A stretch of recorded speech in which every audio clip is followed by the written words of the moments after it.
бийликке келгенде ушундай экен да, саясатта жүргөн адамдар массалык маалымат каражаттардан, журналисттердин критиканы алабыз, биз ага көнүш керекпиз. Кыйын убакытта биз журналисттерге жалдырайбыз.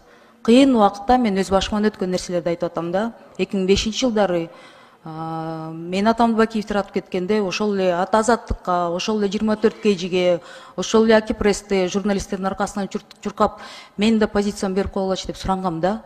Ошол убакыттарда мына 20 жыл өттү. Бүгүнкү күндө деген башка түшкөндө биз деген журналисттин аркасынан чуркап интервьюге берип койгула, коркпогула бийликтен деп суранчыбыз да. Анан бирок ал кездерди унутуп калып туруп кайра эле журналисттерди куугунтуктаган деген туура эмес деп айтылып атат.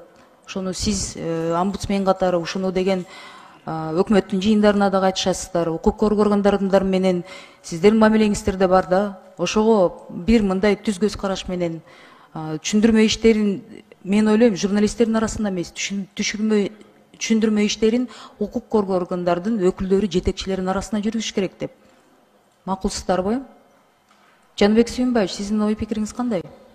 Эльвира Жыргалбековна, туура айтасыз. Жана биз айтып кеткен беренелер, биз айтып кеткен талаптар Конституцияда, башка мыйзамдарда көрсөтүлгөн сөз эркиндиги боюнча, сөз жана басма сөз эркиндиги боюнча айтылган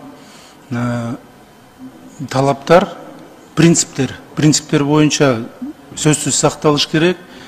Мен жумушка киришкенден кийин колдоо көрсөтсөңүздөр, бардык юридикалык жагдайларды эсепке алып, изилдеп, жетекчилигиме сунуш киргизем деп ишендирип кетем.